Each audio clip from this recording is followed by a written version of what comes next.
யூதித்து அதிகாரம் 5. இஸ்ரேலோடு போரிட திட்டம். இஸ்ரேல் மக்கள் போருக்கு ஆயத்தமாகிவிட்டார்கள்.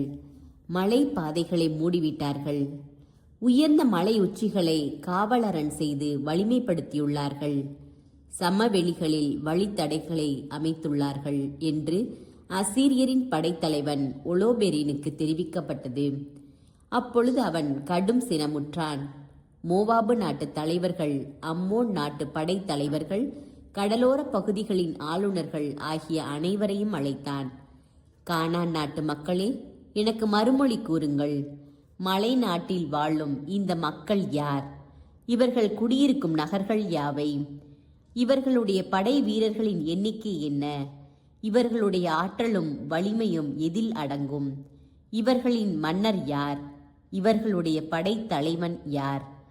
மேற்கு நாடுகளில் குடியிருக்கும் எல்லா மக்கள் நடுவிலும் இவர்கள் மட்டும் வந்து என்னை சந்திக்க மறுத்தது ஏன் என்று அவர்களை வினவினான். அக்கியோரின் உரை. அம்மோனியர் யாவருக்கும் தலைவரான அக்கியோர் ஒலோபெரினிடம் பின்வருமாறு கூறினார். என் தலைவரே, உம் பணியாளனின் வாயினின்று வரும் சொல்லை கேளும். மலை நாட்டில் உமக்கு அருகே வாழ்பவர்களான இந்த மக்களை பற்றிய உண்மையை உமக்கு எடுத்துரைப்பேன்.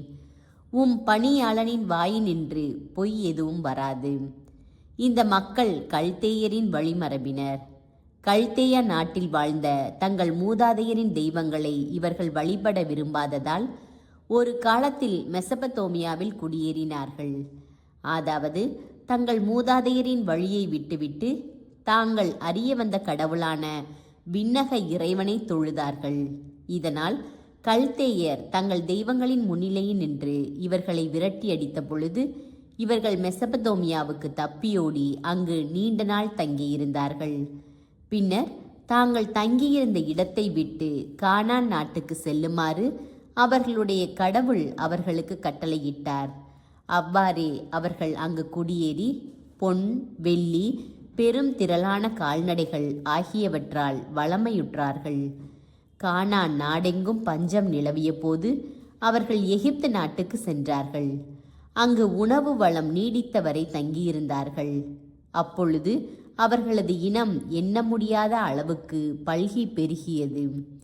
ஆகையால் எகிப்து மன்னன் அவர்கள் மீது பகை கொண்டு செங்கல் செய்யும் கடின வேலையை அவர்கள் மீது வஞ்சகமாய் சுமத்தினான்.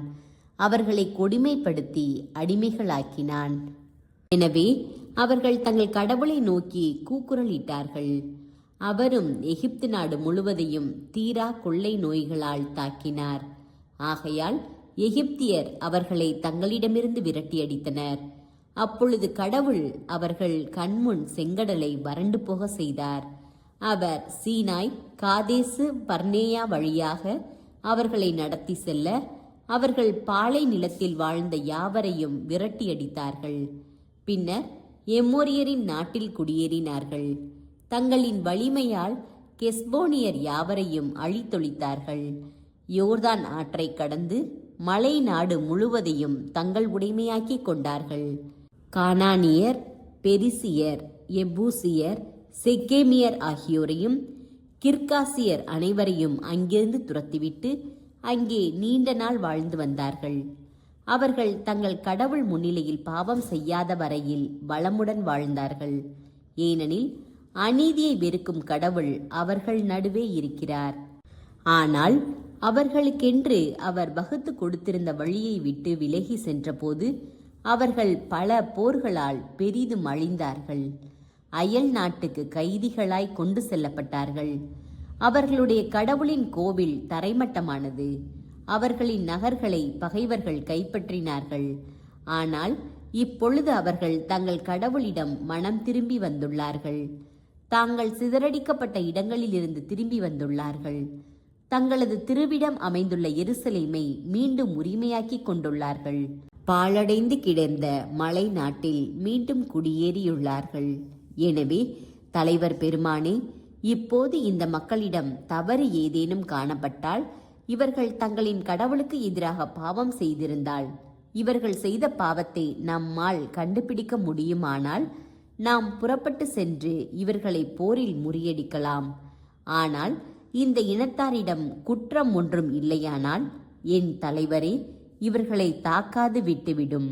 இல்லையெனில் இவர்களின் கடவுளாகிய ஆண்டவர் இவர்கள் சார்பாக இருந்து இவர்களை பாதுகாக்க நாம் அனைத்துலகின் பழிப்புக்கும் உள்ளாவோம். ஒலோபெரினின் மறுமொழி. அக்கியோர் பேசி முடித்தவுடன் கூடாரத்தை சூழ்ந்து நின்ற மக்கள் எல்லாரும் முறுமுறுத்தார்கள்.